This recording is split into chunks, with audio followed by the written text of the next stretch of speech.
Bagalkot by election ಗೆಲುವಿನ ಹುಮ್ಮಸ್ಸಿನಲ್ಲಿದ್ದ ಕೈ ಮತ್ತು ಕಮಲ ಪಕ್ಷಗಳ ಕುತೂಹಲಕ್ಕೆ ತೆರೆ ಬಿದ್ದಿದೆ. ಬೈ ಎಲೆಕ್ಷನ್ ಫಲಿತಾಂಶ ಹೊರಹೊಮ್ಮಿದ್ದು ಬಾಗಲಕೋಟೆ ಕ್ಷೇತ್ರ ಕೈವಶವಾಗಿದೆ. ಇತ್ತ ದಾವಣಗೆರೆಯಲ್ಲೂ ಕಾಂಗ್ರೆಸ್ ಗೆದ್ದು ಬಿಗಿದೆ. ಈ ಕುರಿತು ಒಂದು ರಿಪೋರ್ಟ್ ಇಲ್ಲಿದೆ ನೋಡಿ. ಕರ್ನಾಟಕ ಬೈ ಎಲೆಕ್ಷನ್ ಅಲ್ಲಿ ಅಚ್ಚರಿ ಫಲಿತಾಂಶ. ಸಮರ್ಥ ಶಾಮನೂರು ಪ್ರಯಾಸದ ಗೆಲುವು. ಬಾಗಲಕೋಟೆಯಲ್ಲಿ ಕಾಂಗ್ರೆಸ್ ಅಭ್ಯರ್ಥಿ ಜಯಬೇರಿ.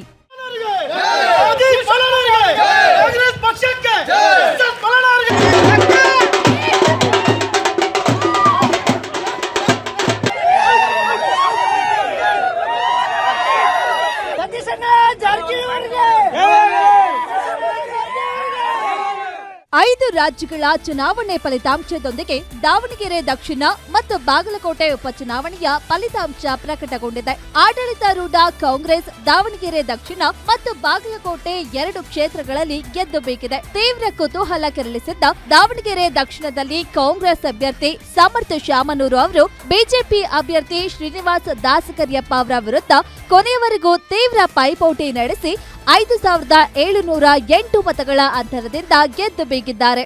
ನಾವು ದಾವಣಗೆರೆ ಬೆಣ್ಣೆ ದೋಸೆ ತಿನ್ನೋರು ಹಂಗೆ ರೀ, ಭಾಳ ದೊಡ್ಡ ಮನಸ್ಸು. ಎಲ್ಲರನ್ನ ಇದು ವ್ಯಕ್ತಿನ ನೋಡಿ ನಾವು ವಿಧಾನಸೌಧಕ್ಕೆ ಕಳಿಸೋದು. ಇಲ್ರಿ, ಈಗ ನಂದೇನು ಗೊತ್ತಾ, ನಾನು ಹೊಸಬ್ನಿರ್ಬೋದು ರಾಜಕೀಯಕ್ಕೆ, ಆದರೆ ಇದೆಲ್ಲ ಲೀಡ್ ಎಲ್ಲ ಕೊನೆ ತನಕ ಇರ್ತೈತಿ. ಒಬ್ರು ಗೆದ್ದ ಮೇಲೆ ಎಲ್ಲ ಮತಗಳು ನನ್ನವೆ, ನೋಟಾನು ನನ್ನದೇ, ಎಲ್ಲ ಸೇರಿ ನಾನು ಮಾಡಬೇಕು. ನಿಜ. ಈಗ ನಮ್ಮ ಅಪ್ಪನೂ ರೂಮ್ನಲ್ಲಿ ಅದೇ ಹೇಳ್ತಿದ್ರು, ಈ 19-20ನೇ ರೌಂಡ್ ಬಂದಾಗ ಇದು ಗೆಲುವು ಸೋಲು ಬಗ್ಗೆ ಅಲ್ಲ, ಇದು ಜವಾಬ್ದಾರಿ ಬಗ್ಗೆ. ಈಗ ಜವಾಬ್ದಾರಿ ಬಂದಿದೆ. ಇನ್ನು ಸಮರ್ಥ ಶಾಮನೂರು ಗೆಲುವು ಸಾಧಿಸುತ್ತಿದ್ದಂತೆ ದಾವಣಗೆರೆ ದಕ್ಷಿಣ ಕ್ಷೇತ್ರದಲ್ಲಿ ಕಾಂಗ್ರೆಸ್ ಕಾರ್ಯಕರ್ತರು ವಿಜಯೋತ್ಸವ ಆಚರಣೆ ಮಾಡಿದ್ರು. ಸುಪುತ್ರ ಸಮರ್ಥ ಶಾಮನೂರು ಗೆಲುವು ಅನೌನ್ಸ್ ಆಗ್ತಿದ್ದಂತೆ ಎಸ್ಎಸ್ ಮಲ್ಲಿಕಾರ್ಜುನ್ ಮತ್ತು ಪ್ರಭಾ ಮಲ್ಲಿಕಾರ್ಜುನ್ ಸಿಹಿ ಹಂಚಿ ಸಂಭ್ರಮಿಸಿದ್ರು. ನಂತರ ಮಾತನಾಡಿದ ಎಸ್ಎಸ್ ಮಲ್ಲಿಕಾರ್ಜುನ್, ತಂದೆ ಶಾಮನೂರು ಶಂಕರಪ್ಪನವರ ಕೆಲಸವನ್ನ ಉಳಿಸಿಕೊಂಡು ಹೋಗುವ ಹೊಣೆ ಅವನ ಮೇಲೆ ಇದೆ, ಅದನ್ನ ಸಮರ್ಥವಾಗಿ ನಿಭಾಯಿಸುತ್ತಾನೆ ಎಂದರು. ಮೊದಲನೇ ಚುನಾವಣೆ. ಇನ್ನೊಂದು ವಿಷಯ ಹಂಚಿಕೊಳ್ಳಿಕ್ಕೆ ಬಹಳ ಸಂತೋಷ ಆಗ್ತಾಯಿದೆ.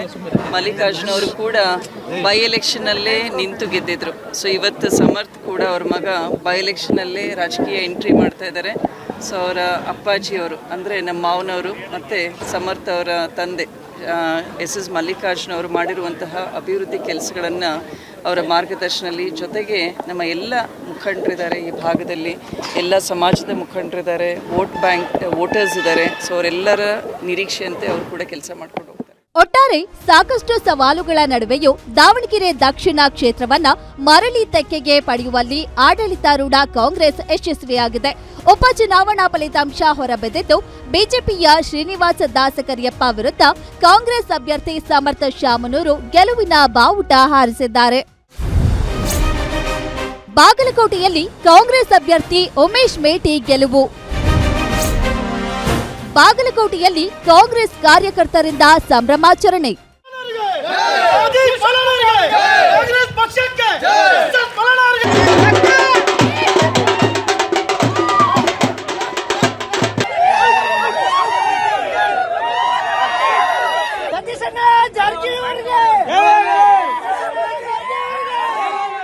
ಇನ್ನು ಜಿದ್ದಾಜಿದ್ದಿಯಿಂದ ಕೂಡಿದ್ದ ಬಾಗಲಕೋಟೆ ಉಪಚುನಾವಣೆಯಲ್ಲಿ ಮತ್ತೆ ಕಾಂಗ್ರೆಸ್ ಗೆದ್ದು ಬೇಕಿದೆ. ಕಳೆದ 2023ರ ವಿಧಾನಸಭಾ ಚುನಾವಣೆಯಲ್ಲಿ ಎಚ್.ವೈ. ಮೇಟಿ ಕಾಂಗ್ರೆಸ್ನಿಂದ ಗೆದ್ದಿದ್ರು. ಆದ್ರೆ ಎಚ್.ವೈ. ಮೇಟಿ ನಿಧನದಿಂದ ಎದುರಾದ ಬೈ ಎಲೆಕ್ಷನ್ ಅಲ್ಲೂ ಕಾಂಗ್ರೆಸ್ನಿಂದ ಸ್ಪರ್ಧಿಸಿದ್ದ ಪುತ್ರ ಉಮೇಶ್ ಮೇಟಿ ನಿರೀಕ್ಷೆಗೂ ಮೀರಿ ಗೆಲುವು ಸಾಧಿಸಿದ್ದಾರೆ. ಸಿಎಂ ಸಿದ್ದರಾಮಯ್ಯ ಅವರು ತಮ್ಮ ಬಹುಕಾಲದ ಆಪ್ತ ಎಚ್.ವೈ. ಮೇಟಿ ಅವರ ಪುತ್ರನನ್ನ ಈ ಬಾರಿ ಚುನಾವಣೆಯಲ್ಲಿ ಗೆಲ್ಲಿಸಿಕೊಂಡು ಬರಲೇಬೇಕು ಎಂದು ಪಣ ತೊಟ್ಟಿದ್ರು.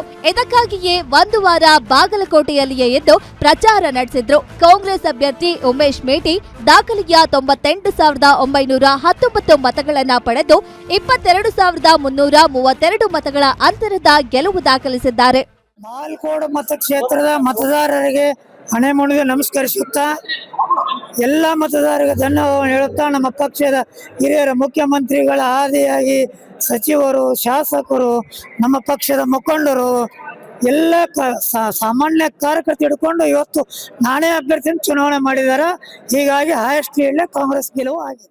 ಇನ್ನು ಬಾಗಲಕೋಟೆ ಕ್ಷೇತ್ರದಲ್ಲಿ ಬಿಜೆಪಿ ಅಭ್ಯರ್ಥಿ ವೀರಣ್ಣ ಚರಂತಿಮಠ್ ಅವರ ಗೆಲುವಿಗೆ ಬ್ರೇಕ್ ಹಾಕಲು ಜಿಲ್ಲಾ ಉಸ್ತುವಾರಿ ಸಚಿವ ಆರ್ಬಿ ತಿಮ್ಮಾಪುರ ಹಾಗೂ ಸಚಿವ ಸತೀಶ್ ಜಾರಕಿಹೊಳಿ ಕೈ ಅಭ್ಯರ್ಥಿ ಉಮೇಶ್ ಮೇಟಿ ಗೆಲುವಿಗೆ ಭಾರಿ ಕಸರತ್ತು ನಡೆಸಿದ್ರು. ಸಾಹುಕಾರ್ ತಂತ್ರಕ್ಕೆ ಬಿಜೆಪಿ ಅಭ್ಯರ್ಥಿ ವೀರಣ್ಣ ಚರಂತಿಮಠ್ 76,587 ಮತಗಳನ್ನ ಮಾತ್ರ ಪಡೆಯಲು ಸಾಧ್ಯವಾಯಿತು. ನಾವು ಕಾನ್ಫಿಡೆಂಟ್ ಆಗಿದ್ದೀವಿ.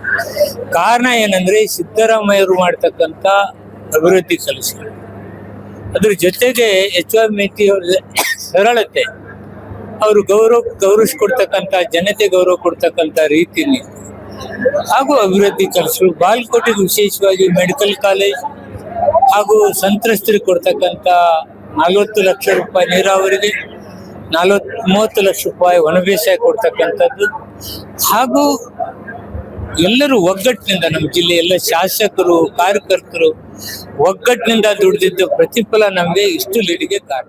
ಒಟ್ಟಿನಲ್ಲಿ ಭಾರೀ ಕುತೂಹಲ ಕೆರಳಿಸಿದ ಬಾಗಲಕೋಟೆ ದಾವಣಗೆರೆ ಕ್ಷೇತ್ರಗಳ ಬೈ ಎಲೆಕ್ಷನ್ ಅಲ್ಲಿ ಕಾಂಗ್ರೆಸ್ ಗೆದ್ದು ಬೇಗಿದೆ. ಬಾಗಲಕೋಟೆಯಲ್ಲಿ ಮತ್ತು ದಾವಣಗೆರೆಯಲ್ಲಿ ಕಾಂಗ್ರೆಸ್ ತನ್ನ ಪ್ರಾಬಲ್ಯವನ್ನ ಮೆರೆದಿದೆ. ಈ ಫಲಿತಾಂಶದೊಂದಿಗೆ ರಾಜ್ಯ ರಾಜಕಾರಣದಲ್ಲಿ ಕಾಂಗ್ರೆಸ್ ತನ್ನ ಹಿಡಿತವನ್ನ ಮತ್ತಷ್ಟು ಭದ್ರಪಡಿಸಿಕೊಂಡಂತಾಗಿದೆ. Ashok, guarantee news, Bagalkot.